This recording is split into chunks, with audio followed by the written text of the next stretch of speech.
I've always believed revenge is best served in silence, preferably with a deed, a lawyer, and a smirk. My name's Eli Porter, and I own a civil engineering firm that's handled a fair share of land and water development projects around Pine County. I've seen my fair share of small-town politics and entitled homeowner associations, but the Silver Ridge HOA still takes the cake. It started with something simple. I wanted to buy a small lakeside cabin for weekend fishing. The property backed onto Lake Eastridge, a calm blue body surrounded by trees and walking paths. My dad used to take me fishing there before the HOAs took over and started putting up private access for residents only signs. They didn't own the lake. It was county-managed public land, but they'd built a fence, set up security cameras, and started fining anyone they didn't recognize. Typical HOA power trip. So when a small parcel of land labeled Lake Reserve C went up for sale in a tax auction, I did some digging. It turned out to be a narrow strip of land that bordered the entire eastern shoreline, the only shoreline with practical vehicle access, docks, and boat ramps. It wasn't large, just about 6 acres, but it was all legally separate from the HOA's development. The previous owner had gone bankrupt, the title reverted to the county, and nobody in Silver Ridge had noticed it went up for auction. I bought it for $42,000, pocket change compared to what the HOA president spent on landscaping their so-called community garden. Act 1. Private property. We'll see about that. 2 weeks after the deed transfer finalized, I visited my new property with my pickup and a roll of "No Trespassing" signs. The HOA had been using part of my land as a walking trail for years, and their residents had even built a small wooden dock for their exclusive lake access. When I parked by the path, a woman in a sun visor and floral vest stormed over like she was about to make a citizen's arrest. "Excuse me," she snapped. "This is private HOA property. You can't park here." I smiled politely. "Actually, ma'am, this is Lot 15A, Lake Reserve C. I just bought it last month." She laughed. "That's impossible. This land belongs to Silver Ridge HOA. We maintain it." "Maybe," I said, pulling out my folder. "But maintenance isn't ownership." When I showed her the deed, her expression went from superiority to confusion, then fury.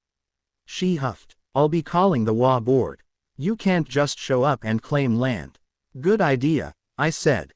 "Tell them to bring their paperwork." She stomped away, calling someone on her phone, muttering about trespassers. An hour later, 4 HOA board members and their security guy, a retiree named Bob with a reflective vest, arrived. They surrounded me like I'd just kicked over their clubhouse. The president, Craig Vance, was a thick-set man with a comb-over and a voice that carried like a lawnmower. "This area's part of our community property," he barked. "We've maintained the docks, the benches, the lighting. You're trespassing." "Then I guess you've been maintaining my property," I said. "Thanks for that," he sneered. "You can't buy HOA land." "I didn't," I said. "Your HOA doesn't own it. The county did. I bought it at auction. You're welcome to call your lawyer." Instead, he called the police. Act 2. "Sir, we have a property dispute." When the officers arrived, they looked tired before even hearing the story. It was clear they'd dealt with HOA complaints before. One of them, Officer Yates, listened to Craig rant about illegal occupation of community land, while I stood quietly beside my truck. Finally, Yates turned to me. "Sir, do you have documentation for this property?" I handed over the folder with the county deed, tax, receipts, and survey map. He studied it carefully, then nodded. "Mr. Porter's name is on the deed," he said. "Looks like this parcel was never part of the HOA's development zone." Craig turned red. "That can't be right. We've used this land for years." "Usage doesn't equal ownership," Yates said calmly.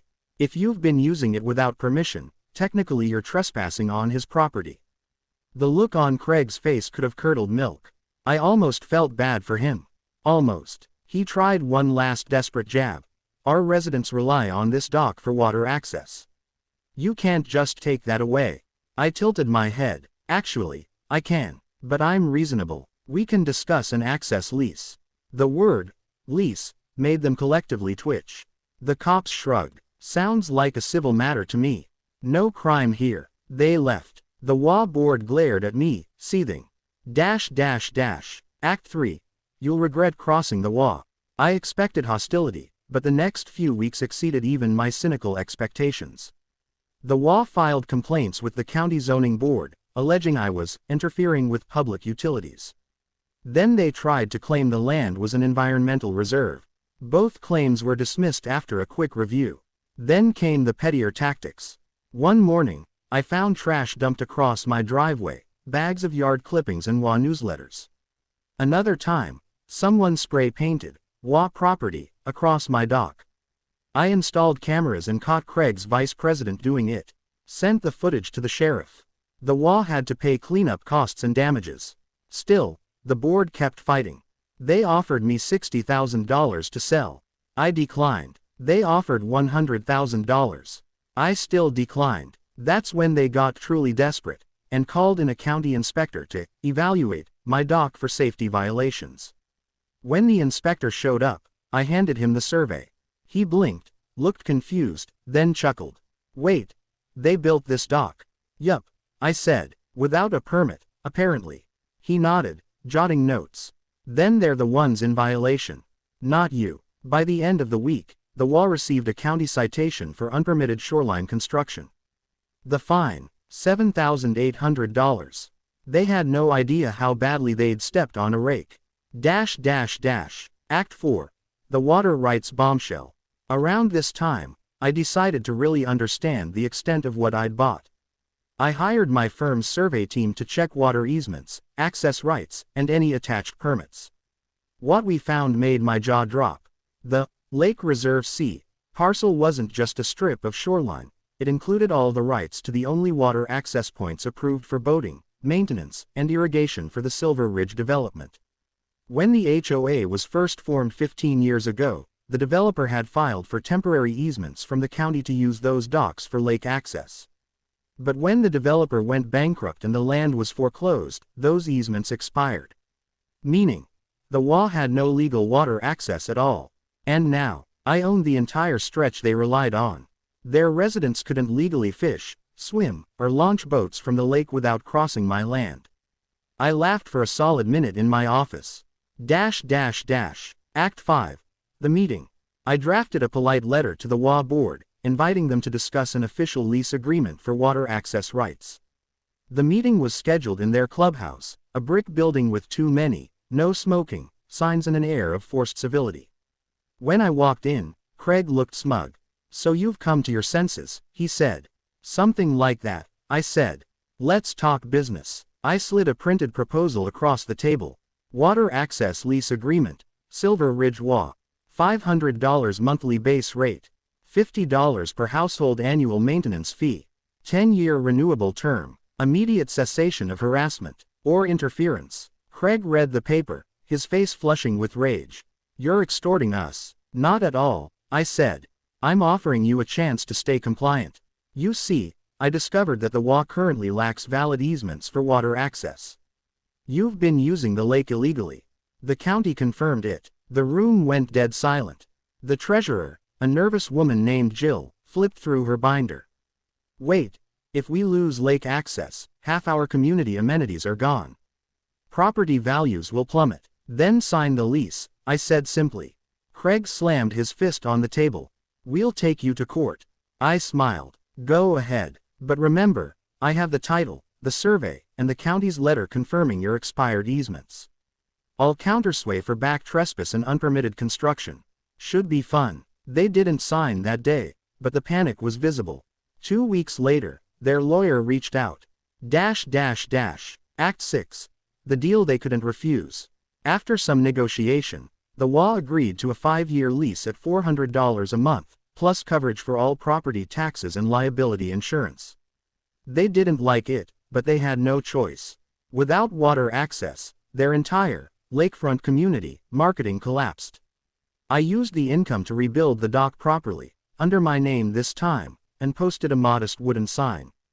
Greater than private property, access by agreement only. Residents still used the lake, but now they waved politely when they saw me. Funny how that works when you control the one thing they value. Act 7. When karma has a sense of humor. 6 months later, the HOA tried one more stunt. They filed a complaint with the state environmental agency, claiming my new dock was ecologically damaging. The agency sent inspectors, who, upon arrival, realized my engineering firm was the one that had designed half their flood control systems over the years. One of the inspectors even recognized me. "Eli Porter, you did the Pine Creek retention project, right?" "That's me," I said. He grinned. "Yeah, your plans were textbook perfect. I'll take a look, but if it's your build, I doubt there's an issue." Sure enough, the dock passed inspection with flying colors. The HOA got flagged instead for their unpermitted landscaping along the shoreline. I couldn't have planned it better. Act 8. The cherry on top.